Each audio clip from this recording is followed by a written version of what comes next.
on the same day that the Japan Times actually published an article saying the hope and our prayers in Toyota are all sitting on the shoulders of its new CEO, whether or not he can actually somehow magically transform Toyota from a gasoline-powered vehicle company into an electric car company and revive the Japanese automotive industry. On the same day, they published this article. I don't think they believe it's possible. Hello, my friends. Welcome to the channel. I'm the Electric Viking. Thank you for tuning in. Welcome to all the new subscribers. Welcome back, everyone else. If you haven't seen my videos about what's going on in the Chinese car market, there's a couple of things going on, and it's scary. China has more battery companies than the rest of the world combined. China makes more batteries than the rest of the world combined. They make good batteries. If you've seen the ridiculous clickbait videos, just ignore them, because the reality is the batteries that China make go in EVs, some of the best EVs around the world. There's a reason they have 70% of the world's electric vehicle battery market share. They actually know what they're doing. The Japan Times said yesterday that China's electric vehicle revolution shows a grim future for Japan's car titans and for the Japanese economic prospects. Japan's economy is right now, it's struggling, to put it mildly. It claims it has a $3 billion debt bomb that could explode at any moment. And there's a complex article on why that's the case. I won't share that with you because it'll bore you to death. However, the Japan Times says that in the world of gasoline cars, Japan's automakers are king. They're right. Toyota has had the title of the world's #1 car company for the past 3 years, while Honda and Nissan remain global bestsellers. Nissan, though, has had its debt relegated to junk within the last few weeks. But as the transition to electric vehicles accelerates, the Japanese giants are facing stiff competition from EV upstarts like Tesla and BYD, not to mention new car companies that you might not have ever heard of that are making hundreds and hundreds of thousands of EVs every single month.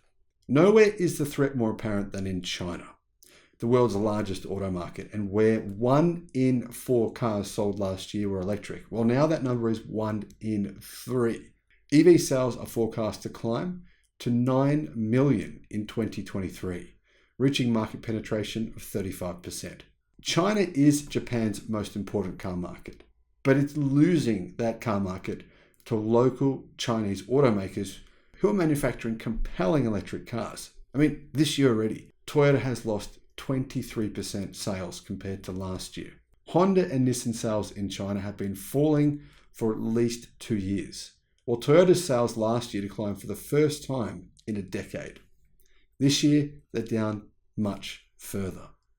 Although chip shortages, COVID-19 lockdowns, and the related supply chain snarls played their part, a growing issue is the lack of attractive electric car offerings from Japanese automakers. China is providing a window into a future where these Japanese titans, which did more to bring cars to the masses than any other automakers, fall from their pedestal, potentially upending the global automaking landscape for good. Tesla is the world's top EV maker by vehicles sold, followed by companies including China's BYD and Volkswagen, according to Bloomberg Intelligence. But companies like GAC Aon have now caught up to Volkswagen, surpassing them. Then you've got SAIC, who have done the same.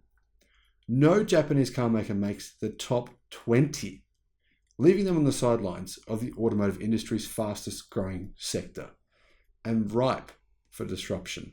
If the Japanese automakers continue a conservative and indecisive approach to their EV strategies, it's only a matter of time before they fall, said Yale Zhang, managing director of Shanghai-based consultancy Automotive Foresight. In China, Japanese cars are mostly produced and sold through joint ventures with local partners. Guangzhou Automobile Group has partnerships with Toyota and Honda, while state-backed Dongfeng Motor Group has ventures with Honda and Nissan. The ventures have long excelled with good value, reliable gasoline vehicles in the mid-range category, Cars priced between 100,000 yen to 300,000 yen, that's 14,000 US dollars, to 41,000 US dollars. Nissan's compact Sylphy sedan, the Toyota Corolla, and Honda Civic are known in China as the three musketeers of popular Japanese cars. Well, at least they used to be among China's older generation. The Sylphy was the second best-selling model in China last year, with deliveries of 393,500. Corolla was number 10 at 191,610.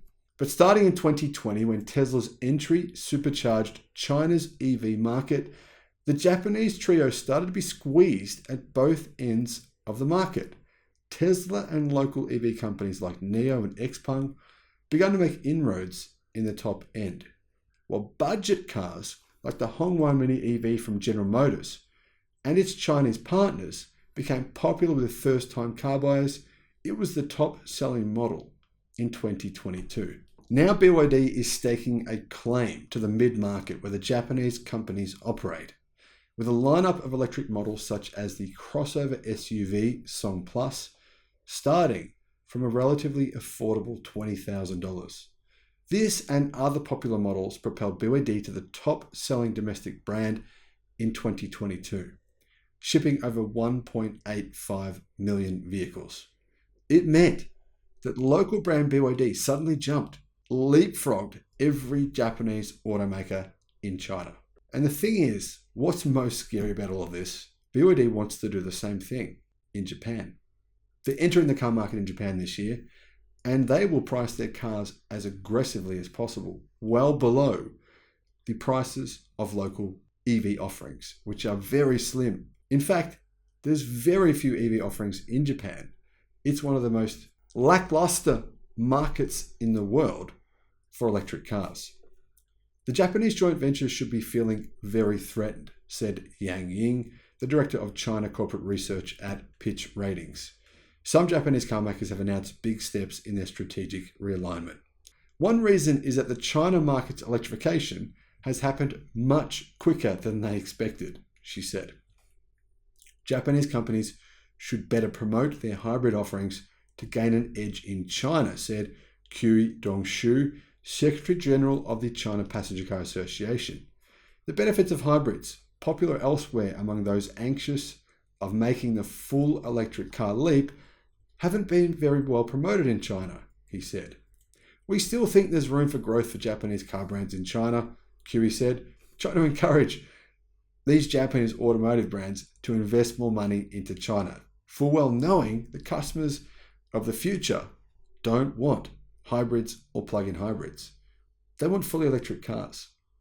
Still, Nissan last month lowered its electrification target in China to 35% of sales from 40% in fiscal 2026, even as it said 98% of sales in Europe will be hybrid or fully electric by then. Chief Operating Officer Ashwani Gupta said that's because local brands are leading the way in China. What's the point of competing with them? It's too hard. With only two EVs on offer in China, the Ariya and an electric version of the Sylphy, the category accounted for just 1% of Nissan sales there in the third quarter last year. While the company plans to launch 19 electric vehicles and 35 hybrids by 2030, the next electric SUV won't come until 2025. A spokesperson for Honda said that Chinese car companies have an advantage over Japanese car makers in procuring chips and other parts, saying the drop in sales is an issue of production rather than its cars being unattractive to Chinese consumers. But surveys show otherwise. Chinese consumers say the EVs in China that are made by non-Chinese companies or not Tesla are unappealing and simply not technologically as advanced as China's EVs. Toyota's latest EV for China's market, the BZ3, is produced in partnership with BYD, which provides the batteries.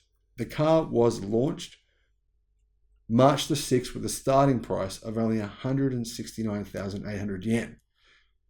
And it was discounted within 4 hours of being released, by nearly 20% because there wasn't enough interest. The Japanese car maker has about 10 hybrids and 4 EVs on offer in the country, but none of them are selling well. Chinese car buyers don't think any of them are actually worth buying. A spokesperson for Toyota said that while there is concern over trade friction between the US and China, the automaker expects to achieve stable growth in China. It's delusional. The company still has fans in China, they say, like Shenzhen resident Alfred Wu, who has driven a Toyota Reese sedan for 6 years. He's on the lookout for his next car, and if the Reese hadn't been discontinued in 2017, he would have just bought a new one of those, Wu said. He's waiting to try the Lexus TX SUV, set to debut later this year with Toyota's 2.4-litre inline 4-cylinder engine. I just prefer the feeling of driving gasoline cars, said Wu, adding that he doesn't like EVs because he thinks the technology isn't yet reliable and the batteries will degrade. He also makes several 2,800-kilometre round trips to his hometown each year and is concerned about battery range because there's only 2.5 million electric chargers in China. Now, clearly, one person is not representative of the car buying habits of a nation of 1.4 billion people. This is the biggest auto market in the world. And because some older generation people don't want to go EV, doesn't mean the market isn't going that way at a rapid pace. The perception of mid-market buyers, younger buyers, and wealthier buyers is that gasoline-powered and diesel-powered vehicles are the past, not the future. Now, Wu himself even said that his needs aren't common among car owners in China, and he sees that EVs, which are more affordable and have a huge array of features, are picking off Toyota models, such as the Corolla, like snipers. Let me know your thoughts in the comments. Thank you for watching.